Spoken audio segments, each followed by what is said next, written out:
Let us put ourselves in the holy presence of the Lord as we listen to His words. In the name of the Father, and of the Son, and of the Holy Spirit. Amen.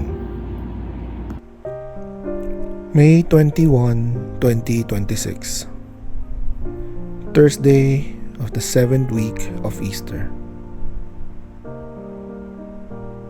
A reading from the Acts of the Apostles. Wishing to determine the truth about why Paul was being accused by the Jews, the commander freed him and ordered the chief priest and the whole Sanhedrin to convene. Then he brought Paul down and made him stand before them. Paul was aware that some were Sadducees and some Pharisees, so he called out before the Sanhedrin, "My brothers, I am a Pharisee, the son of a Pharisees. I am on trial for hope in the resurrection of the dead." When he said this, a dispute broke out between the Pharisees and Sadducees, and the group became divided. For the Sadducees say that there is no resurrection or angels or spirits, while the Pharisees acknowledge all three. A great uproar occurred, and some scribes belonging to the Pharisee party stood up and sharply argued, "We find nothing wrong with this man. Suppose a spirit or an angel has spoken to him." The dispute was so serious that the commander, afraid that Paul will be torn to pieces by them, ordered his troop to go down and rescue Paul from their midst and take him into the compound. The following night, the Lord stood by him and said, "Take courage, for just as you have borne witness to my cause in Jerusalem, so you must also bear witness in Rome." The word of the Lord. Thanks be to God. Responsorial Psalm, the response is, Keep me safe, O God, you are my hope. "Keep me, O God, for in you I take refuge. I say to the Lord, my Lord are you. O Lord, my allotted portion and my cup, you it is who hold fast my lot." Keep me safe, O God, you are my hope. I bless the Lord who counsels me. Even in the night my heart exhorts me. I set the Lord ever before me. With him at my right hand, I shall not be disturbed. Keep me safe, O God, you are my hope. Therefore my heart is glad and my soul rejoices. My body too abides in confidence, because you will not abandon my soul to the netherworld, nor will you suffer your faithful one to undergo corruption. Keep me safe, O God, you are my hope. You will show me the path to life. Fullness of joys in your presence, the delights at your right hand forever. Keep me safe, O God, you are my hope. May they all be one as you, Father, are in me and I in you, that the world may believe that you sent me, says the Lord. A reading from the Holy Gospel according to John. Lifting up his eyes to heaven, Jesus prayed, saying, "I pray not only for this, but also for those who will believe in me through their word, so that they may all be one, as you, Father, are in me and I in you, that they also may be in us, that the world may believe that you sent me.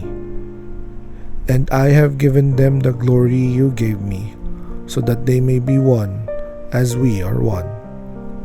I in them, and you in me, that they may be brought to perfection as one, that the world may know that you sent me, and that you love them even as you loved me.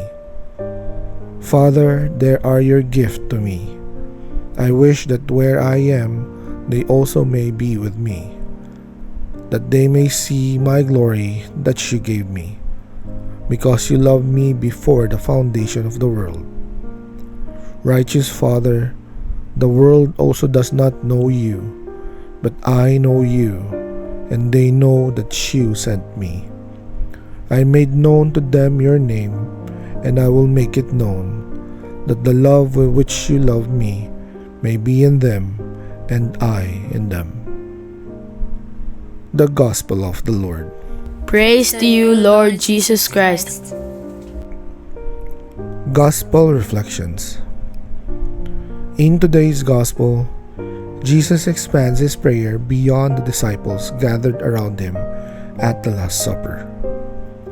Having prayed for those immediately entrusted to him, he now lifts his heart to the Father for all who will believe in me through their word.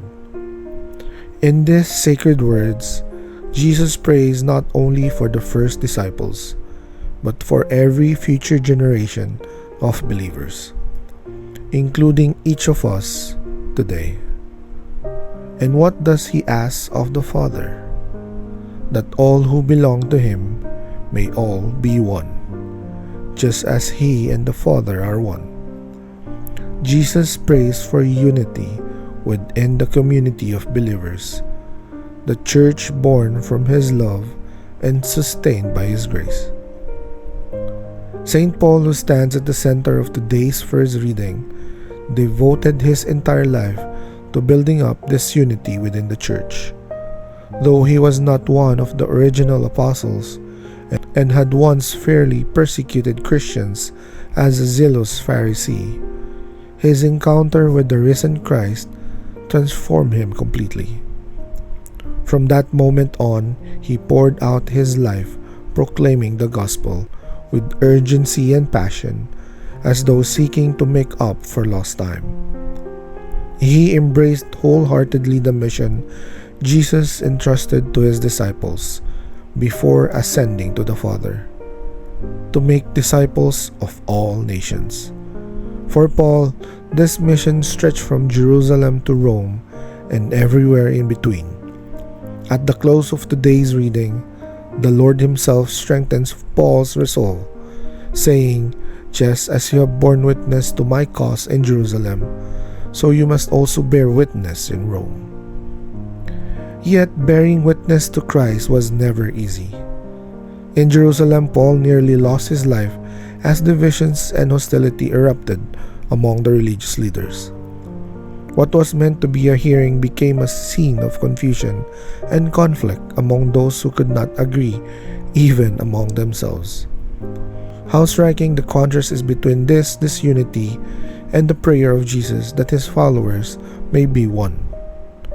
The world Paul entered was fractured and divided, and the same world remained true as he journeyed toward Rome. His mission was to build communion within the church while enduring the tensions and divisions of the world around him. It was a mission marked by suffering, opposition, and countless obstacles. Though every hardship, however, Paul persevered because his strength came from the Lord. His heart surely echoed the word of today's responsorial psalm. "Keep me safe, O God, you are my hope." Amid danger, confusion, and rejection, the Lord remained his refuge and guide. After being rescued from the violence of his accusers, Paul turned to prayer, and there the Lord spoke to him with tenderness and strength. "Take courage." These words sustained him and carried him forward in mission. It was this deep trust in Christ that enabled Paul to establish communities of believers throughout the world.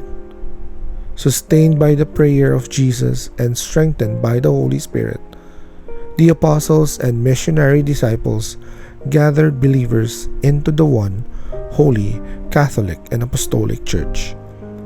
Those early Christian communities became living branches united to Christ, the true vine.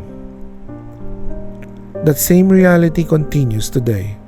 Jesus still prays for his church at every Mass. We are still gathered together by his love. We still share in the same mission entrusted to the apostles, to make disciples of all nations and baptize them in the name of the Father and of the Son and of the Holy Spirit.